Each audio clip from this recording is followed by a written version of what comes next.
This month on FEI Equestrian World, we meet the new president of the International Jumping Riders Club. We travel to Canada to witness how the Mounties see horses as part of their history and their future. It's the horse that gives us the foot in the door, the opportunity to talk to the public. And we take a look at how equestrian sport may attract tomorrow's riding stars. But first, we look back at one of the greatest jumping horses of all time, Ratina Z.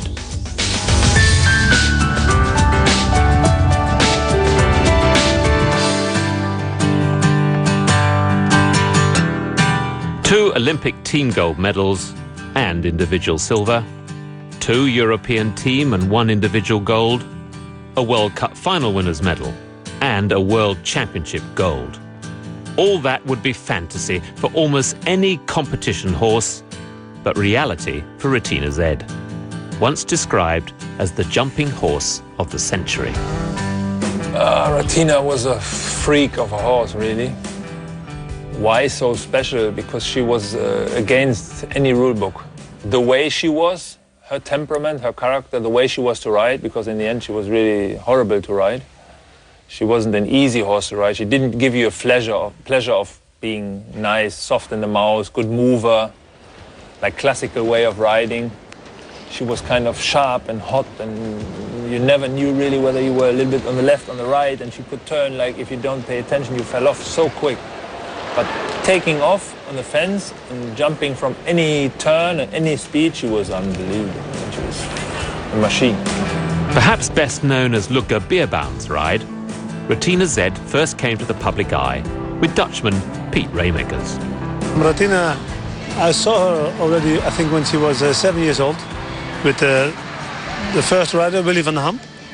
And then it was an extreme jumper, but totally freak, no control. And that was the first time I saw her on a national show in Holland.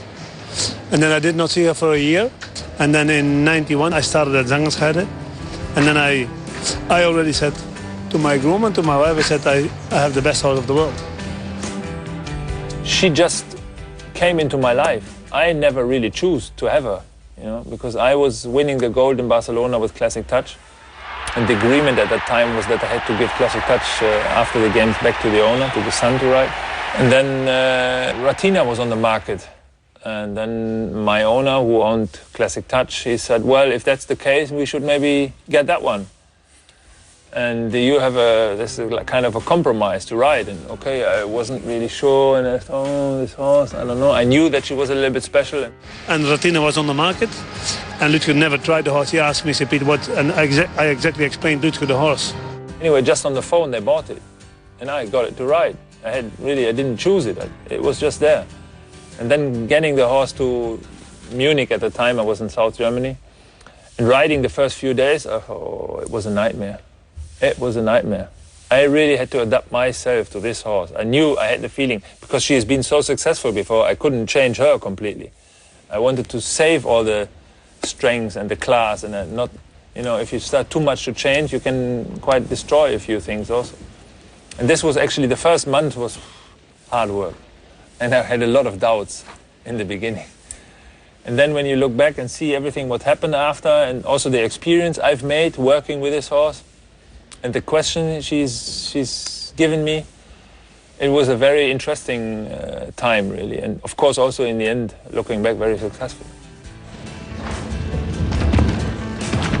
Her amazing results, sharp character and undoubted charisma brought her international recognition and a fan base of spectators and broadcasters. My main memory of Ratina is from the Olympics in Barcelona '92 with Piet Raymakers. You understood then that it was a great horse, but now with a historic perspective, you can say, from my view, it's the greatest horse ever in show jumping.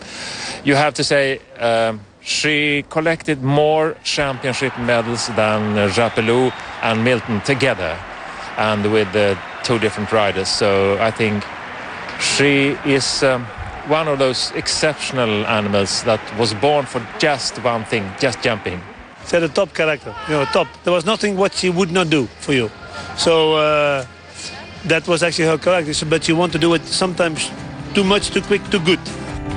Those special horses like Chapelou, Bart Milton and Ratina, you can see the star glance about them, the star appeal they have when they can enter a ring. I think we do it and we talk about it, and I think the spectators can see it. Oh yeah, you can see it.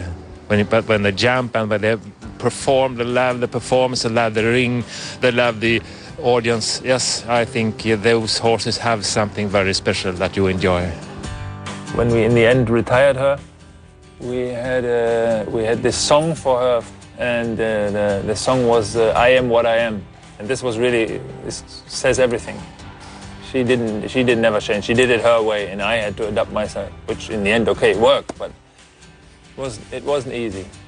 Even now, when she was not in the sport anymore, I passed Lutger's place to see her with her foal, and such a horse, it's a big personality. Yeah. And if you go and see her now, she's still a top horse. She's a personality. She's not an old horse walking in the field like, she's there. I think if you put bandages on, you put a blanket on, you put on a truck, and you go to the first jump, she will boom, she will shoot from the ground.